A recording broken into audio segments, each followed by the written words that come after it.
व्यक्ति आपको कहीं नहीं मिलेगा। पहले के समय में आपने सुदामा जी को देखा और आज के भी समय में बता दें, ऐसा नहीं। कुछ ऐसे हैं जो मन ना रंगाए रंगाए जो भी कपड़ा, एक कहावत कही गई है, जो मन को नहीं रंगे, जो शास्त्र अध्ययन नहीं किए, जो केवल कपड़े को रंग करके घूम रहे हैं, वेशभूषा को, उनकी बात छोड़िए। आज भी ब्राह्मण जैसा संतुष्टि व्यक्ति आपको कहीं नहीं मिलेगा। अप्रत्यक्ष रूप में बता रहा हूं जजमान जी, आप इसको ध्यान रखिए।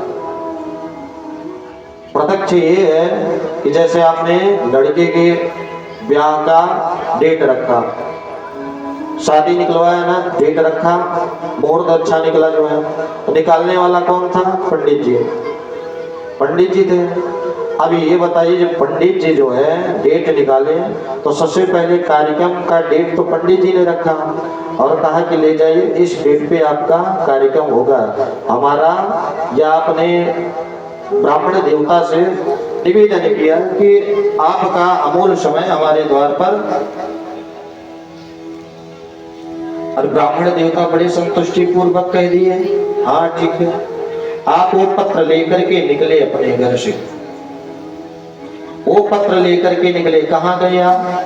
जहां भी गए, टेंट वाले के पास गए, चाहे कैमरा वाले के पास गए, चाहे बाजा वाले के पास गए, और वो टेंट वाला आपका बहुत हितैषी, बाजा वाला आपका रिश्तेदार, गाड़ी वाला आपका एकदम घर जैसा व्यवहार।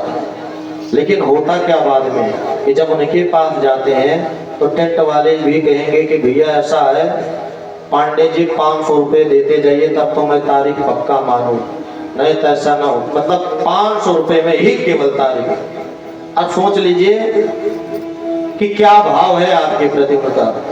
लाइट वाले जाएंगे, लेकिन सब लोग ऐसे नहीं है, कुछ है कि अपनेपन को देखते हैं, लेकिन हम मानते हैं कि 70% लोग ऐसे हैं, है कि नहीं पांडे जी?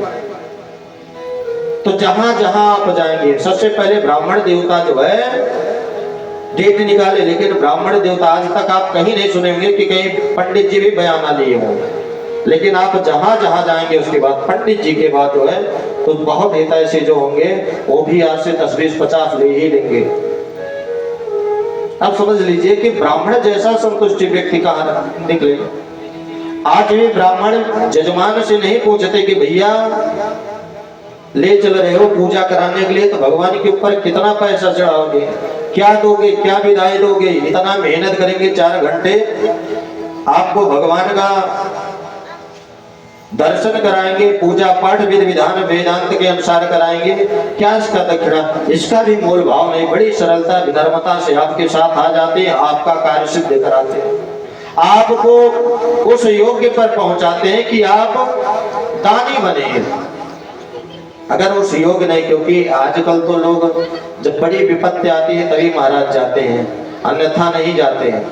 जब बड़ी विपत्ति आ जाएगी कहेंगे अब पंडित जी के पास चले। और ये तो पुरानी परंपरा है। संत और ब्राह्मणों का जो जन्म हुआ है वो मार्गदर्शन कराने के लिए हुआ है।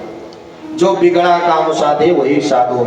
जब कोई कार्य हमको समझ में नहीं आता तो हम लोग साधु संत ब्राह्मणों का सहारा लेते हैं, और ब्राह्मण के पास जब जाते हैं तो ब्राह्मण नहीं देखता कि यह जजमान किस पात्र है, ये बड़ा है कि छोटा है। ब्राह्मण इसमें यह अंतर नहीं देखता।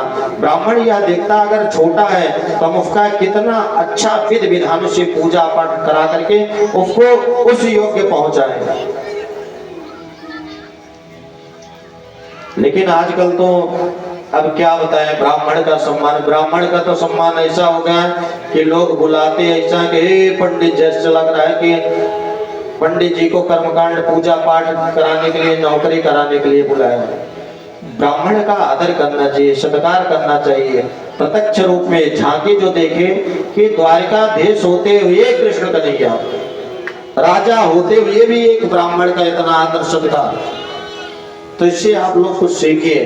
ब्राह्मण सदैव जो है, आपको हमने पहले भी बताया कि पुरोहित जी महाराज जो आते हैं, जो पूरा हित चाहे पुरोहित का मतलब है जो पूरा हित चाहे वही पुरोहित होता है। पुरोहित जी तो आपके हित के लिए जो भी कार्य करेंगे, जो भगवान नाम स्मरण करेंगे या कराएंगे या आपको दर्शाएंगे या सुनाएंगे, वो आपके हित के लिए होगा। इसलिए बंधुओं सज्जनों, जब सदैव ब्राह्मण द्वार पर आए, पुरोहित द्वार पर आया, कोई संत द्वार पर आया, गुरु गोविंद द्वार पर आए, तो उनका बड़े भाव से आदर करो, सत्कार करो। और महाराज कन्हैया जी रुक्मणी